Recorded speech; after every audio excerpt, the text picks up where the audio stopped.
स्वागत है आपका संस्कृति चित्र चैनल पर। हिंदू धर्म ग्रंथों के अनुसार परमपिता ब्रह्मा जी ने सृष्टि की रचना के पश्चात समय को 4 विशाल खंडों में विभाजित किया था। इन्हें सत्ययुग, त्रेतायुग, द्वापर युग और कलयुग के नाम से जाना जाता है। हिंदू पुराणों के मतानुसार इस कालचक्र का आरंभ सत्ययुग से हुआ और कलयुग में यह समाप्त हो जाता है। कलयुग की समाप्ति के बाद पुनः सत्ययुग का आरंभ होता है और यह चक्र सृष्टि की रचना के समय से ही निरंतर गतिमान है। हम आज जिस कालखंड में जी रहे हैं वह इस काल चक्र का 23वां परिवर्तन है। आप सोच रहे होंगे कि भला इन चारों युगों में ऐसा क्या अलग होता है जो ब्रह्मा जी को समय को 4 भागों में विभाजित करना पड़ा। इसका उत्तर हमें लिंग पुराण में मिलता है। लिंग पुराण में विस्तार से बताया गया है कि इन चारों युगों में क्या समानताएं हैं और कैसे प्रत्येक युग में आने वाले बदलावों से मनुष्य के स्वभाव और लक्षणों में भी परिवर्तन आता है। तो आइए सर्वप्रथम सत्ययुग के विषय में जानते हैं।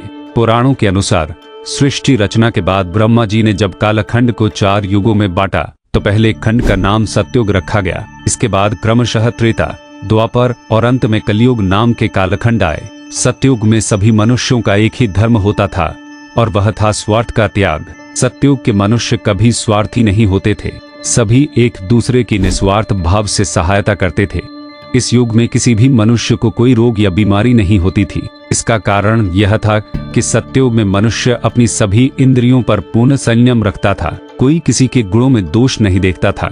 सत्ययुग के मनुष्य कभी दुखी नहीं होते थे, उनकी आंखों से कभी आंसू नहीं निकलते थे, न किसी में घमंड होता था और न ही कोई अन्य विकार। मनुष्य आपस में लड़ते नहीं थे और सभी प्रेम तथा सौहार्द से रहते थे। सत्ययुग के मनुष्य अत्यंत फुर्तीले होते थे और आलस्य क्या होता है यह वे जानते ही नहीं थे। उनकी सबसे बड़ी खासियत यह थी कि वे न तो किसी से द्वेष करते थे, न किसी की चुगली करते थे, न किसी से ईर्ष्या रखते थे और न ही कोई खुद को दूसरों से बलवान समझता था। सत्ययुग में सभी मनुष्य अपने कर्तव्यों का निष्ठा से पालन करते थे। सभी वर्गों के मनुष्य पर ब्रह्म परमात्मा के उद्देश्य से सभी अनुष्ठान कर सकते थे। इस युग के मनुष्यों का अधिकांश समय धर्म कर्म करने में ही व्यतीत होता था। वे सब परमात्मा के नाम का जाप और उन्हीं की सेवा पूजा किया करते थे। स्त्री और पुरुष में कोई भेदभाव नहीं किया जाता था। सभी वर्गों के लोगों को शिक्षा, शास्त्र और कला जैसे क्षेत्रों में समान अवसर प्राप्त थे। स्त्रियां विवाह के बाद पति धर्म का निष्ठा से पालन करती थी और हमेशा पति की सेवा में लीन रहती थी। बच्चे भी माता पिता का आदर करते और बुढ़ापे में उनकी खूब सेवा करते थे। सत्ययुग के लोग सत्कर्मों का अनुष्ठान करके फल की कामना और आसक्ति से मुक्त होकर परमगति प्राप्त कर लेते थे। पुराणों के अनुसार इस युग में मनुष्य की लंबाई बहुत अधिक होती थी और मनुष्य अपनी इच्छा के अनुसार अपना शरीर त्याग सकते थे। सत्ययुग की कालावधि 17,28,000 वर्ष बताई जाती है। इस अवधि के समाप्त होने पर त्रेतायुग आरंभ होता है। त्रेतायुग में मनुष्य अपने कर्तव्यों का पालन तो करते थे, परंतु सत्ययुग के मनुष्यों की अपेक्षा अपनी इंद्रियों पर पूर्ण संयम नहीं रख पाते थे।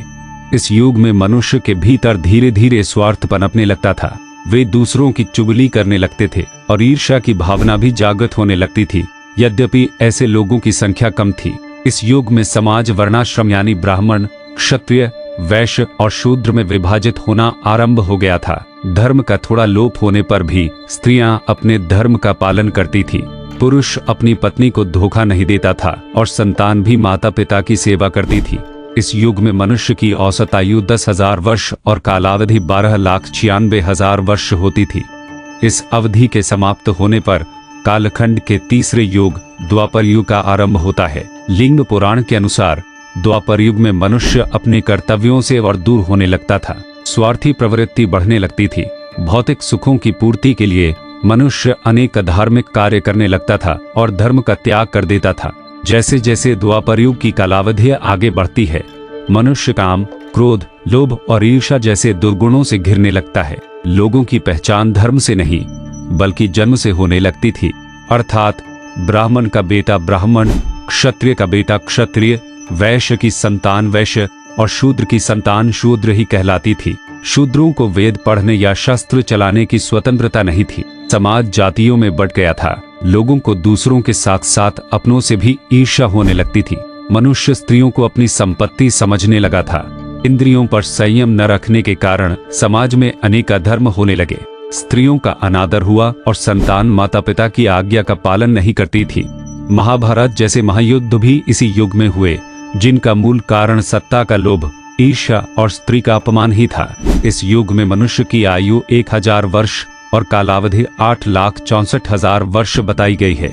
इस अवधि के समाप्त होने पर कालखंड का अंतिम युग कलयुग आरंभ होता है। कलयुग को यद्यपि शापित युग माना गया है, परंतु इसकी एक सबसे बड़ी खासियत यह है कि इसमें मात्र हरि नाम के जाप से ही मुक्ति मिल जाती है। अगर आपको यह कथा पसंद आई तो चैनल संस्कृति चित्र को जरूर सब्सक्राइब करें और बेल आइकन दबाएं।